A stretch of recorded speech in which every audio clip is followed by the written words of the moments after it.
क्या ईरान का भूगोल बदलने की तैयारी हो रही है? इसे सिर्फ सवाल मत समझिए, क्योंकि इस वक्त महायुद्ध में जो हालात बन रहे हैं वो यही बता रहे हैं कि अमेरिका और इजराइल ने ईरान पर कयामत ढाने की ठान ली है।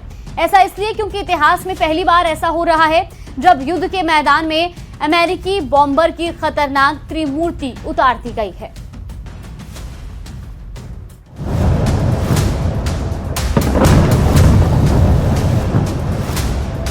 Oh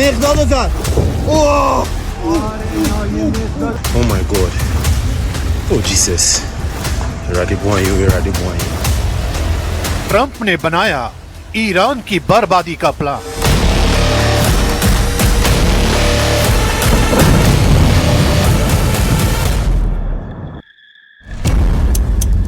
जंग में एक साथ उतरी अमेरिका की खतरनाक तिकड़ी।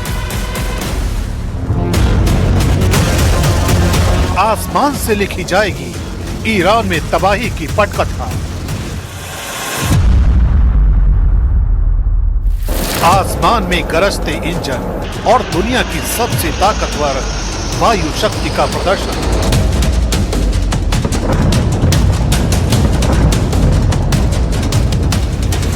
पहली बार अमेरिकी एयरफोर्स ने अपने तीनों strategic bombers B-2 spirit, B-1 lancer और B-52 स्ट्रैटोफोर्ट्रेस को एक साथ ऑपरेशन के लिए तैनात किया।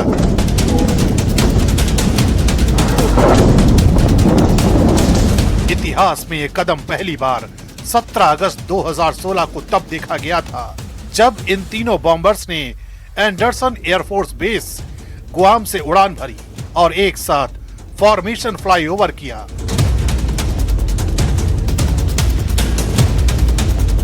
यह मिशन अमेरिकी सेना के कंटिन्यूअस बॉम्बर परफॉर्मेंस कार्यक्रम का हिस्सा था, जिसका मकसद इंडो पैसिफिक में शक्ति प्रदर्शन और दुश्मनों को चेतावनी देना था। सैन्य विश्लेषकों के मुताबिक जब ये तीनों बॉम्बर एक साथ मिशन पर निकलते हैं तो ये सिर्फ एक उड़ान नहीं होती, बल्कि ये संदेश होता है कि अमेरिका किसी भी वक्त आसमान से निर्णायक हमला करने की क्षमता रखता है।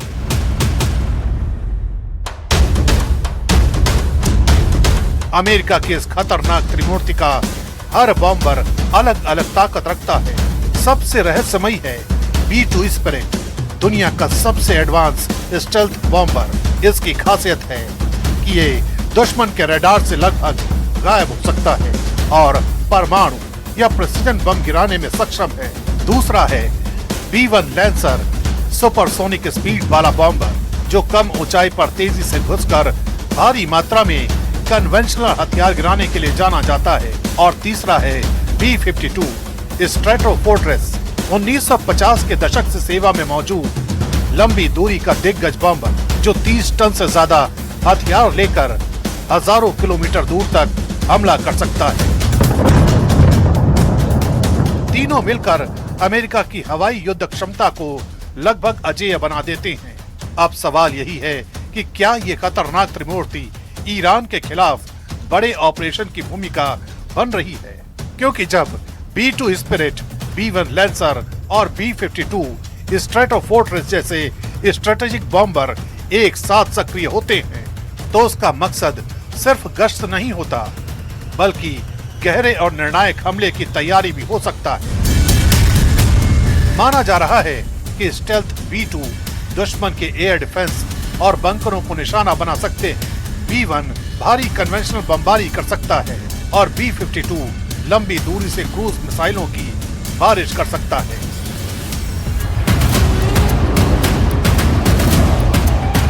अगर ये तिकड़ी युद्ध के मैदान में पूरी ताकत से उतरती है तो आसमान से चलने वाला ये हमला ईरान के सैन्य ठिकानों, मिसाइल बेस और परमाणु ढांचे के लिए सबसे बड़ा खतरा बन सकता है।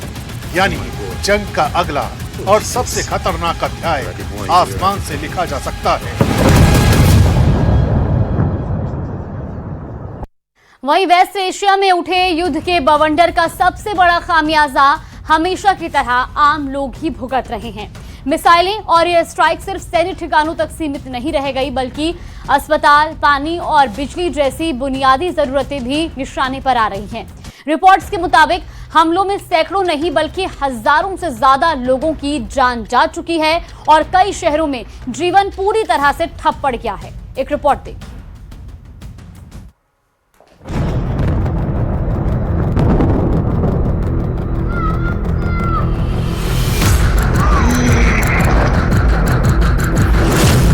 जंग के शोलों के बीच तबाह होती जिंदगी,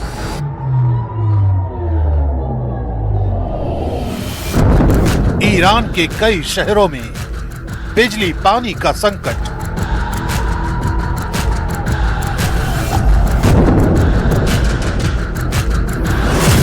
बुनियादी ढांचे पर प्रहार, ईरान में हाहाकार।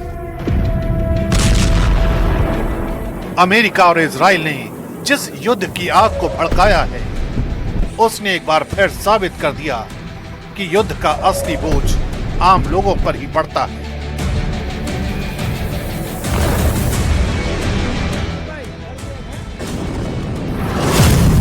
रिपोर्ट के मुताबिक अमेरिका और इजराइल के हमलों में ईरान में अब तक करीब 1484 लोगों की मौत हो चुकी है। करीब 1300 से ज्यादा हमलों ने कई शहरों को हिलाकर रख दिया है।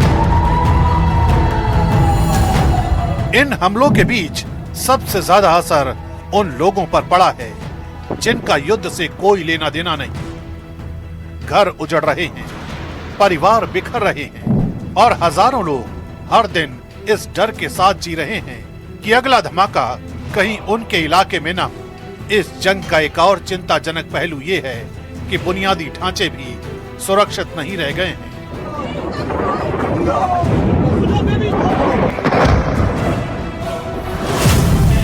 इन हमलों में ईरान के कम से कम 14 मेडिकल सेंटर भी निशाने पर आए हैं।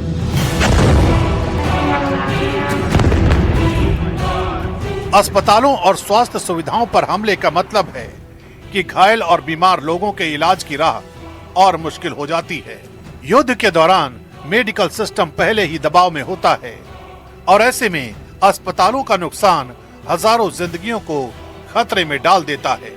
यही वजह है कि अंतर्राष्ट्रीय मानवीय कानून में मेडिकल संस्थानों को सुरक्षित रखने पर जोर दिया जाता है।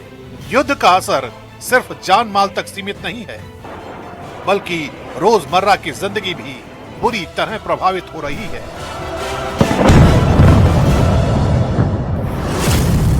कई इलाकों में पानी और बिजली की सप्लाई ठप होने की खबरें सामने आ रही हैं।